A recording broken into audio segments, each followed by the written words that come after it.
Chapter 18. Now in the 3rd year of Hoshea, son of Elah, king of Israel, Hezekiah, the son of Ahaz, became king of Judah. He was 25 years old when he became king, ruling in Jerusalem for 29 years. His mother's name was Abi, the daughter of Zechariah. He did what was right in the eyes of the Lord, as David his father had done. He had the high places taken away, and the stone pillars broken to bits, and the Asherah cut down, and the brass snake which Moses had made was crushed to powder at his order, because in those days the children of Israel had offerings burned before it, and he gave it the name Nehushtan. He had faith in the Lord, the God of Israel, so that there was no one like him among all the kings of Judah who were before him. For his heart was fixed on the Lord, not turning from his ways, and he did his orders which the Lord gave to Moses. And the Lord was with him, he did well in all his undertakings, and he took up arms against the king of Assyria and was his servant no longer. He overcame the Philistines as far as Gaza and its limits, from the tower of the watchman to the walled town. Now in the 4th year of King Hezekiah, which was the 7th year of Hoshea, son of Elah, king of Israel, Shalmaneser, king of Assyria, came up against Samaria, shutting it in with his armies.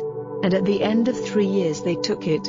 In the 6th year of Hezekiah's rule, which was the 9th year of Hoshea, king of Israel, Samaria was taken. And the king of Assyria took Israel away as prisoners into Assyria, placing them in Halan in Habor on the river Gozan, and in the towns of the Medes, because they did not give ear to the voice of the Lord their God, but went against his agreement, even against everything ordered by Moses, the servant of the Lord, and they did not give ear to it or do it.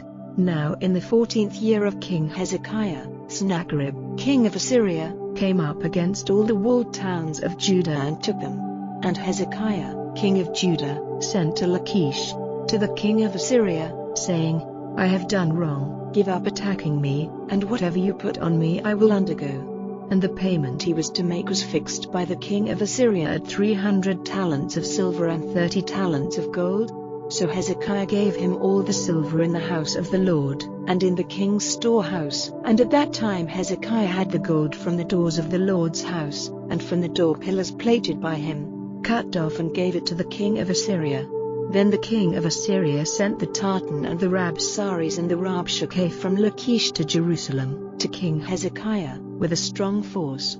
And they went up and came to Jerusalem, and took up their position by the stream of the higher pool, by the highway of the washerman's field. And they sent for the king, and Eliakim, the son of Hilkiah, who was over the house, and Shebna the scribe, and Joah, the son of Asaph, the recorder, came out to them. And the Rabshakeh said to them, Say now to Hezekiah, These are the words of the great king, the king of Assyria. In what are you placing your hope? You say you have a design and strength for war, but these are only words. Now to whom are you looking for support, that you have gone against my authority? See, now, you are basing your hope on that broken rod of Egypt, which will go through a man's hand if he makes use of it for a support. For so is Pharaoh, king of Egypt, to all who put their faith in him. And if you say to me, Our hope is in the Lord our God, is it not he, whose high places and altars Hezekiah has taken away, saying to Judah and Jerusalem that worship may only be given before this altar in Jerusalem? And now, take a chance with my master, the king of Assyria, and I will give you 2,000 horses, if you are able to put horsemen on them. How then may you put to shame the least of my master's servants? And you have put your hope in Egypt for war carriages and horsemen. And have I now come up to send destruction on this place without the Lord's authority? It was the Lord himself who said to me, Go up against this land and make it waste. Then Eliakim, the son of Hilkiah, and Shebna and Joah said to the Rabshakeh, Will you kindly make use of the Aramean language in talking to your servants, for we are used to it, and do not make use of the Jews' language in the hearing of the people on the wall. But the Rabshakeh said to them, Is it to your master or to you that my master has sent me to say these words?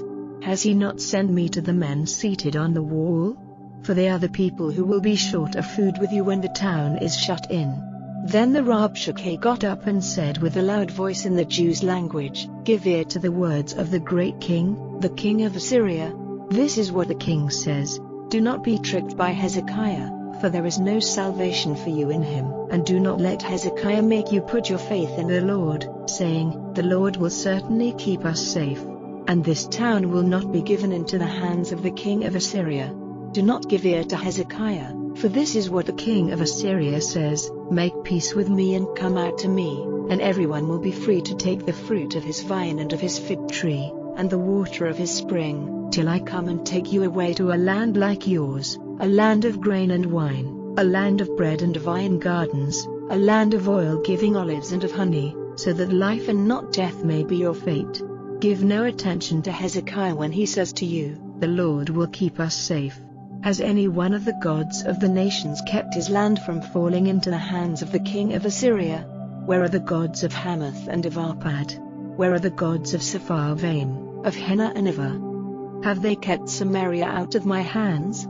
Who among all the gods of these countries have kept their country from falling into my hands, to give cause for the thought that the Lord will keep Jerusalem from falling into my hands? But the people kept quiet and gave him no answer, for the king's order was, give him no answer. Then Eliakim, the son of Hilkiah, who was over the house, and Shebna the scribe, and Joah, the son of Asaph, the recorder, came to Hezekiah, with their clothing parted as a sign of grief, and gave him an account of what the Rabshakeh had said.